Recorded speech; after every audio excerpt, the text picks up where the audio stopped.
Surely the presence of the Lord is in this place. Just invite you to allow those words to sink into your consciousness as we prepare ourselves now for this time of quietness, this time of prayerfulness, these brief few moments of meditation and contemplation of life from a higher perspective.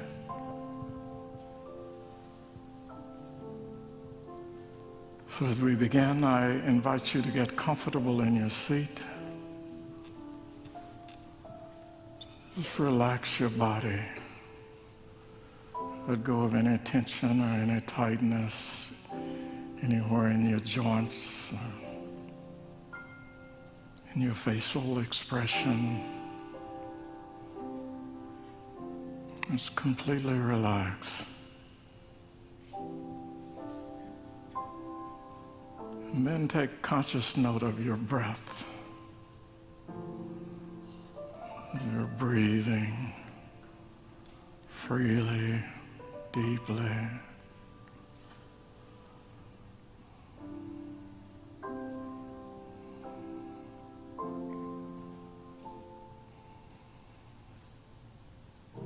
And then make a conscious intention to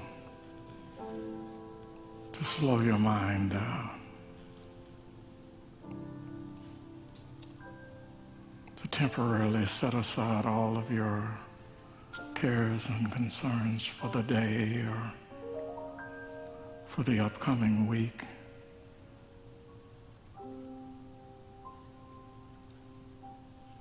Just give yourself permission to be fully present.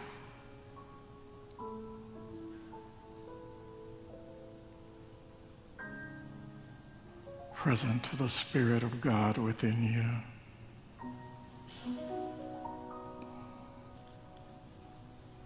The Spirit of love that surrounds you and enfolds you.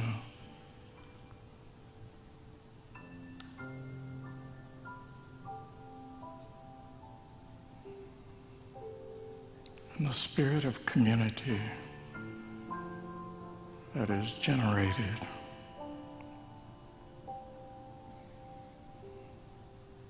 when we come together as one.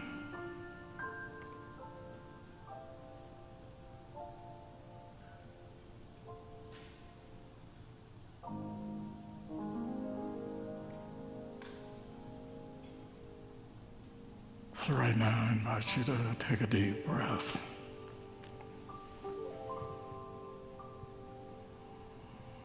And let it all out.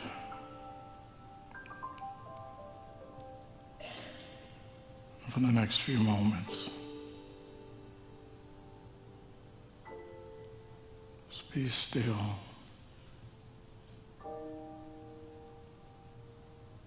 And quiet.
We give thanks for this time of communion with the Holy Spirit,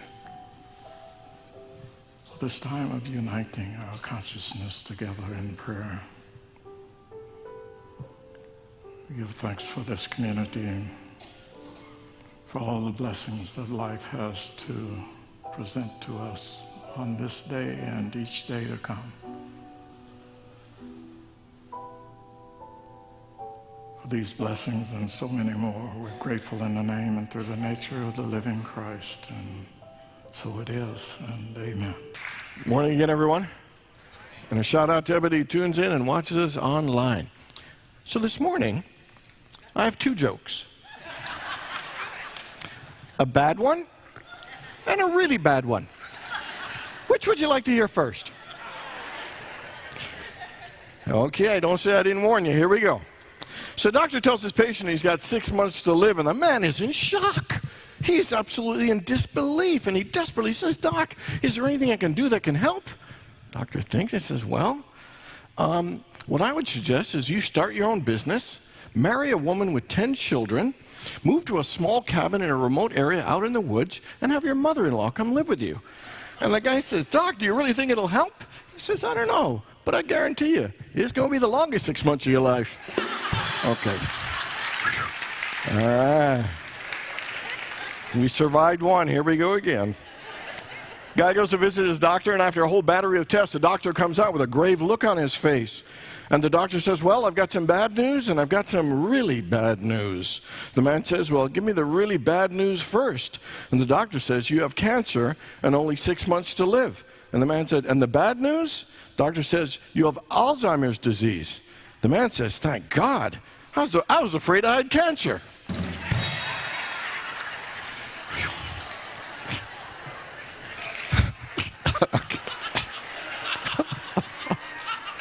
That's one of those slow release jokes. When you're driving home, you're going to be in hysterics. I'm not kidding.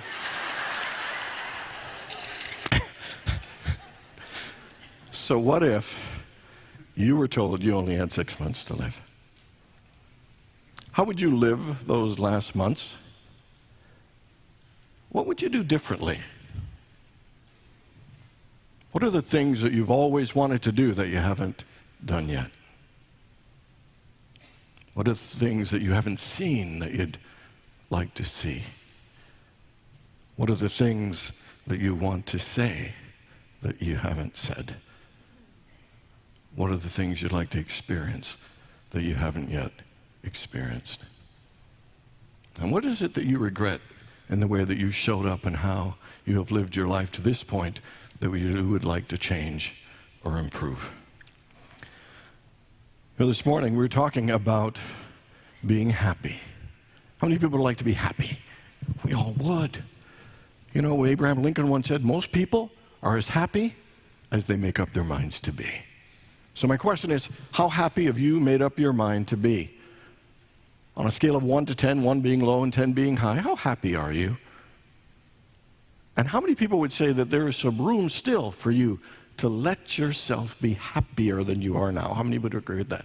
Okay, about 11, good. So it's more than we've ever had participate in one of these hand things. So, Bronnie Wade, in her book, The Top 5 Regrets of the Dying, shares about an elderly woman named Rosemary that she was taking care of, and the woman was a little cranky and miserable, intimidating, a little mean and nasty to all the caregivers, except Bronnie. Bronnie was the only one that kind of just ignored it. And so one day, Rosemary was sitting at the edge of her bed, kind of going off and get out and blah, blah, blah, all this stuff. And Bronnie just was there patiently. And when she was done, a minute or so of silence went by, and Bronnie said, "Finished?" The woman said, "For now." And then Bronnie went and hugged her, put her arm around her, gave her a gentle kiss on the cheek, then went to the kitchen and brought back a nice hot cup of tea and poured her some tea. And they just sat there. And the woman shared that she was scared and felt alone, but she felt safe with Bronnie. And she had spoken of her past and shared how she had pushed people away, how she had kept them at arm's length, how she had been abused and beaten by her husband, and how she let it shut her down, and it turned her into someone that was fierce and mean and cold to protect herself. And she shared that she wanted to be nice. And then she noticed how happy Bronnie was, and she said, I want to be happy too, but I don't know how. And Bronnie said, well, just pretend to be happy, just for a half hour. And I bet you might enjoy it. She said, I want you to smile, not complain about anything. I want you to not frown. I want you to not say anything negative, just for a half hour, and instead say nice stuff. And even talk about the garden, which you like so much. But most importantly, remember to smile. And so the woman starts to smile and does her little practice and giving herself permission to be happy, letting her guard down, smiling often, saying some nice things, and sometimes even bursting out into laughter. A few days later, she says to Bronnie, I wish I'd let myself be happier. What a miserable person I have been. I just didn't think I deserved to be happy. But I do. I know that now. My God, why didn't I work this out sooner? What a waste of time. I think just like that woman, every single one of us, to some degree, have not fully allowed ourselves to be as happy as we can be. That we have, in some ways, pushed people away, pushed and kept life at a distance in some ways to keep ourselves safe and not fully open ourselves to be as happy as we can really be.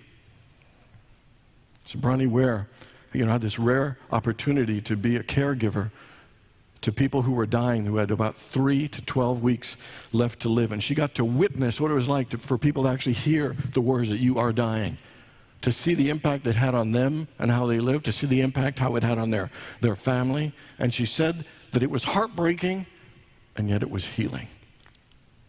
That there was sadness, and yet there was sacredness. It was painful, yet it was beautiful in its own way. And while they shared many things with her, because it was so one-on-one and intimate, that there were many, many regrets they had about how they lived their lives. And what she noticed was, person after person, she noticed commonalities that everybody has in certain regrets they had about the choices they made and how they lived their life. So she compiled a thing called the Top 5 Regrets of the Dying. She did a blog on it. In the first year, over 3 million people read, because that's how common it is, our experiences of life.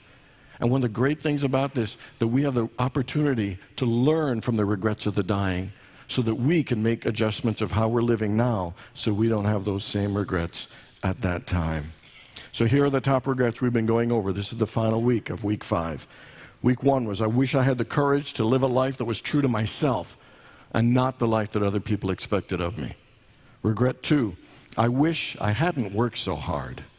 Regret 3, I wish I had the courage to express my feelings. Regret 4, I wish I had stayed in touch with my friends. And today, week 5, the regret is, I wish I had let myself be happier. Everybody wants to be happy.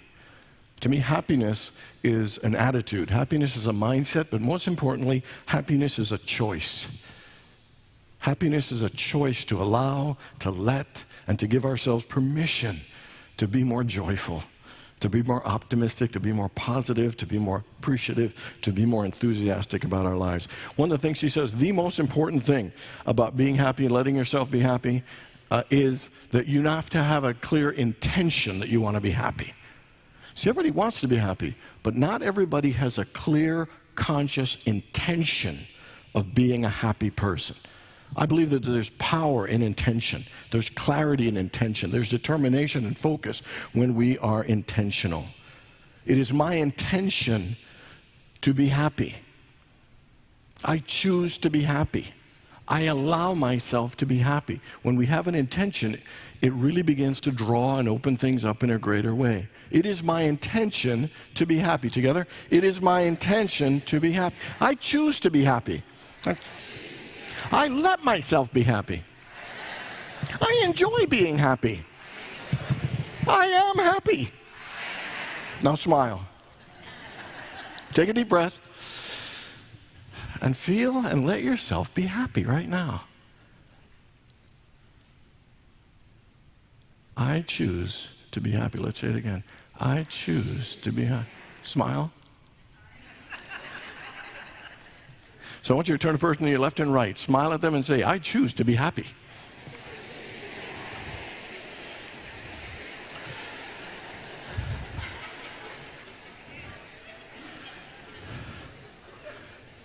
All right, you rowdy, happy people, I got to talk to do. Come on, break it up.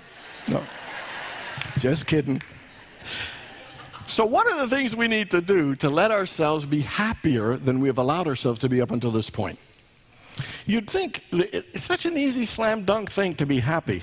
I mean, when you look at the Bible, all the Bible's promises are of great things that would make us happy. Jesus said he came that his joy may be us, that our joy may be complete. He said he came that we may live life and live it more abundantly. He said, whatever you ask in prayer, believe that you received it, and it will be yours. Ask and you shall receive, seek and you shall find, knock and the door will be opened unto you, decide upon a thing and it will be established for you. He said, you shall do these things and even greater things. It's the Father's good pleasure to give you the kingdom.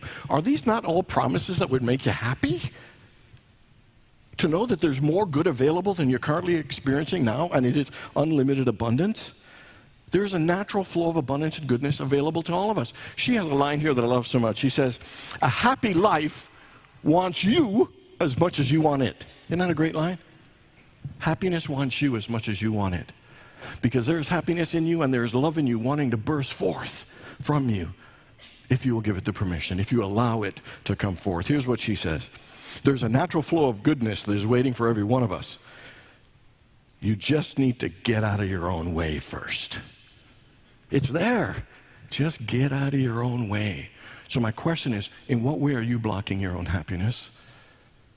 What are you holding on to that is stopping you from experiencing the joy and happiness and optimism of life? And what is it that you need to let go? What pain do you need to heal? What attitude do you need to adjust? What limiting belief do you need to release? What mistake do you need to forgive? What mindset do you need to transform that will give you the permission to give yourself the permission to be happier?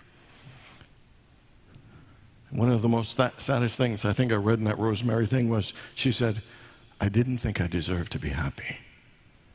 And I would say that's probably the number one thing for all of us. At some level, we don't think we deserve happiness. We don't deserve a great life. We don't deserve a great loving relationship. I think it is a sense of feeling not worthy or good enough is the greatest thing. But the truth is we are worthy of happiness. I am worthy of happiness. We're all worthy of happiness. It is the Father's good pleasure to give us. We are God's beloved children in whom God is well pleased. And it's probably the greatest work to step into a level of happiness is to get out of our own way and just accept that I'm worthy of love. I am worthy of happiness. I am worthy of happiness. Let's say that together. I am worthy of happiness. Take a deep breath. And how much happiness can you let in? You know, I really think that we hold ourselves back from happiness by believing some things that aren't healthy.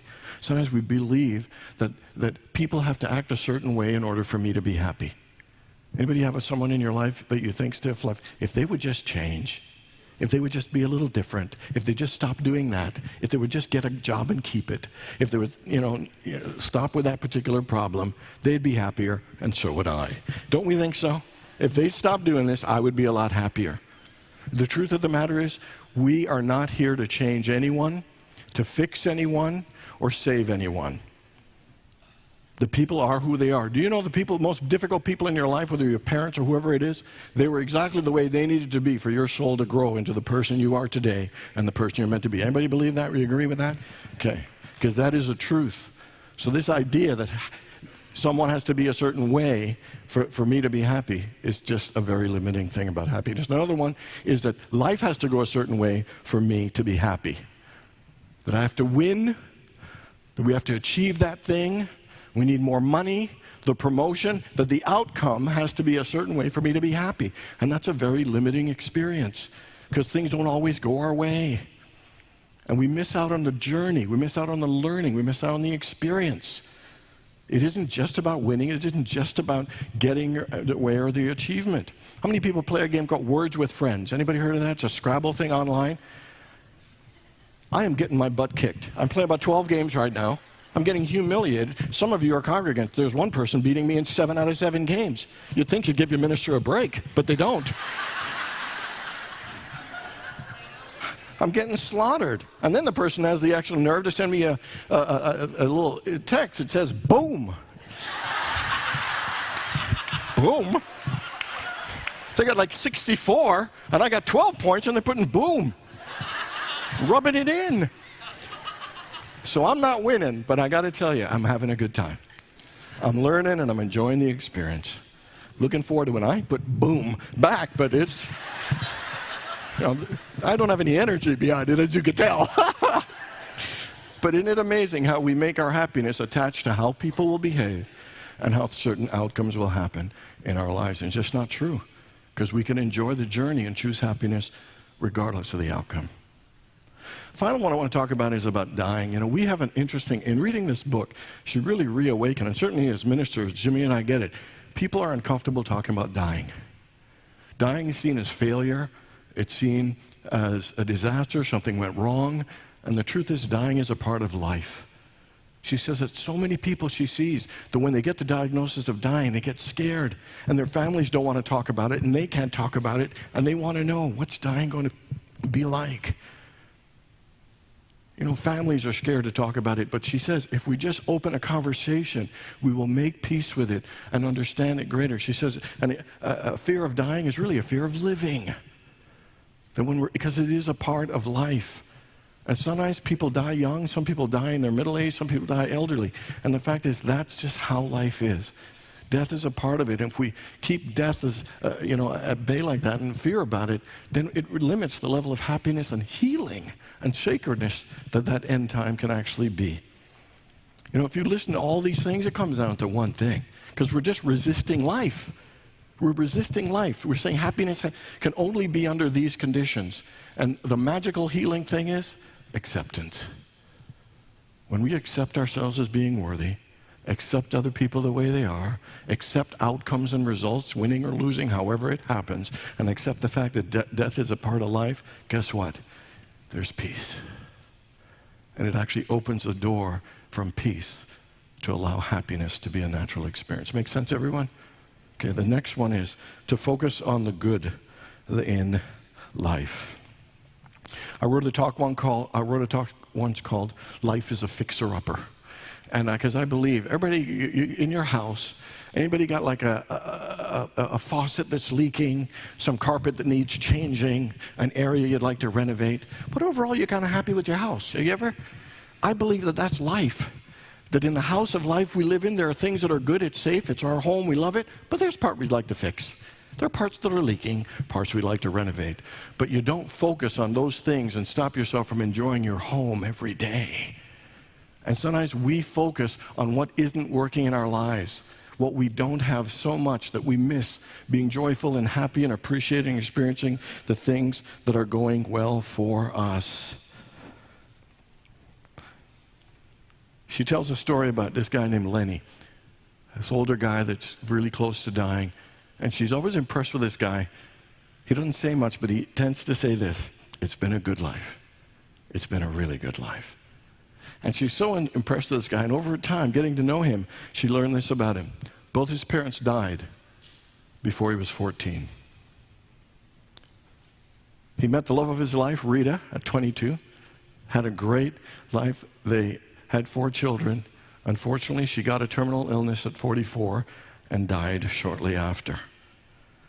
Of her 4 children, 1 died in the war in Vietnam, another died in an automobile accident, another one had a mental illness that was committed to a state institution, and his daughter lived in Dubai.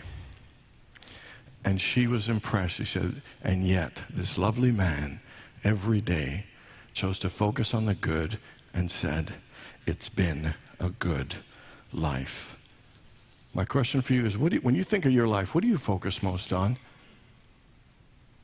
Are you focused on what you don't have and what isn't working and what you don't want, or are you focusing on what you do have, what is working, and what is good.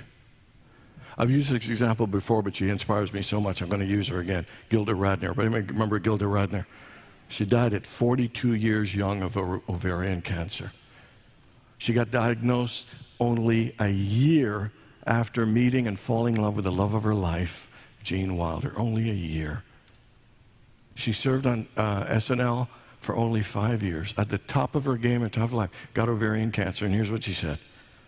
Having cancer gave me an elite membership in a club I'd rather not belong to. And I bet every one of us belongs to a club you'd rather not. Maybe it's knowing or having a family member who is going through addiction. Maybe it's losing a loved one prematurely. You know, maybe it's having dysfunction in the family or being estranged. Every one of us belongs to clubs we rather not belong to. And yet we get to see the good. Yet we get to choose to be happy. Yet we get to focus on how beautiful and wonderful life really is. And here's what she said. I wanted a perfect ending, but I learned the hard way that some poems don't rhyme, and that some stories don't have a clear beginning, middle, and end. And the fact is, life is a bit messy. It isn't always neat and tied up in a perfect bow.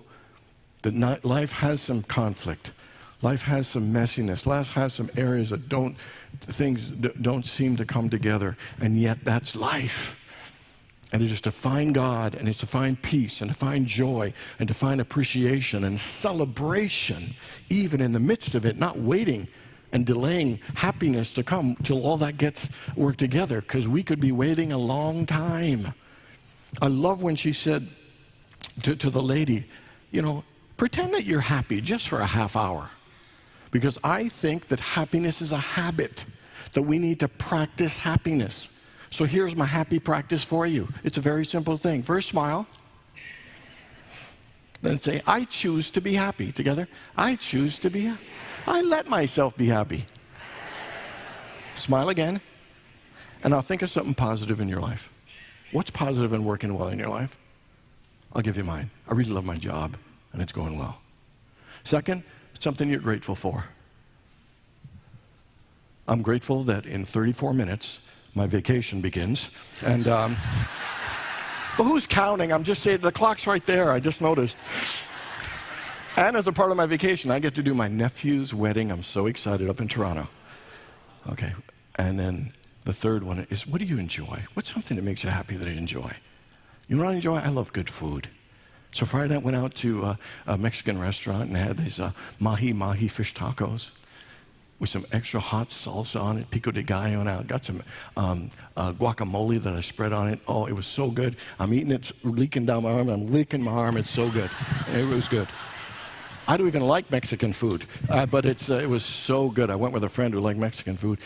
And then I wasn't feeling good the last week. Not because of the Mexican food. But I ordered this egg drop soup from Flamingo Palace, and oh, did that soup. Do you ever had hot soup when you're not feeling good? Oh, it was just a heavenly experience. So back to the happy practice. It's so smile. I choose to be happy. I let myself be happy. Think of a positive thing. Think of something you're grateful for. Think of something you enjoy. Then smile again and say, I choose to be happy. I let myself be happy. I am happy. Then smile again and take a deep breath. I really believe we need to practice happiness because happiness is a habit. Negativity is also a habit. So practicing habitually just these, and what I'd recommend is just do that 3 times a day for 5 minutes.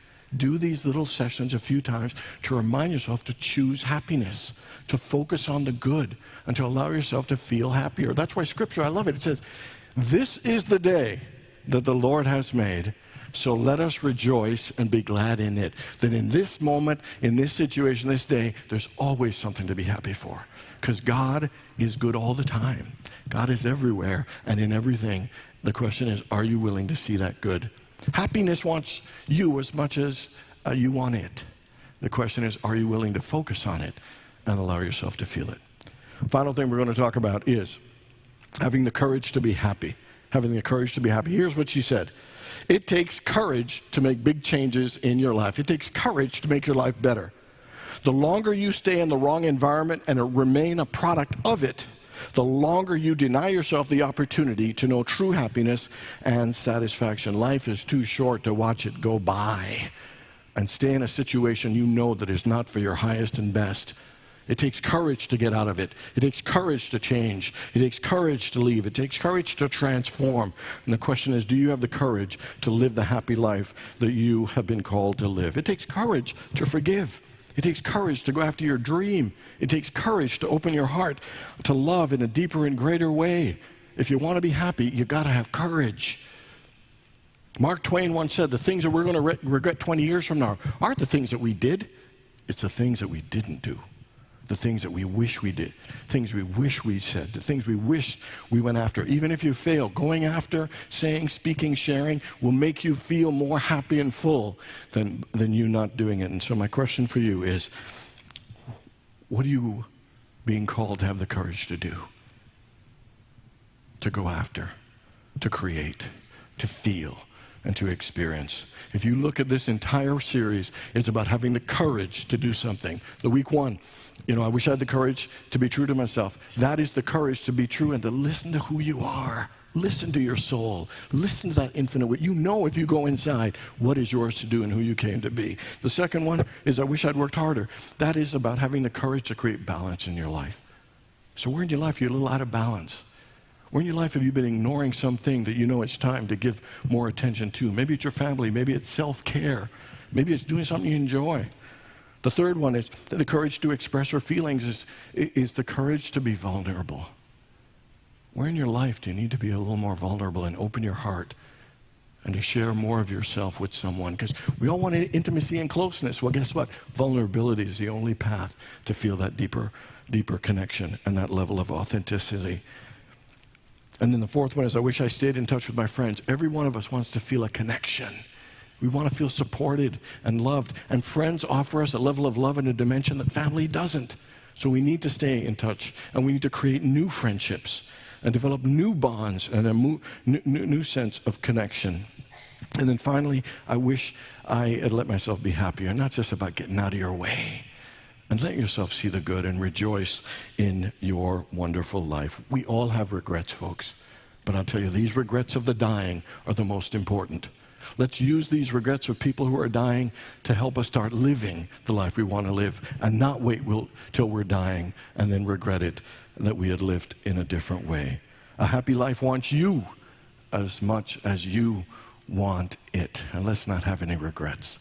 Let me close with the incredible words of Nat King Cole, who once said, "Make the best of everything, because when you're dead, brother, life just ain't worth living." God bless you all. All right.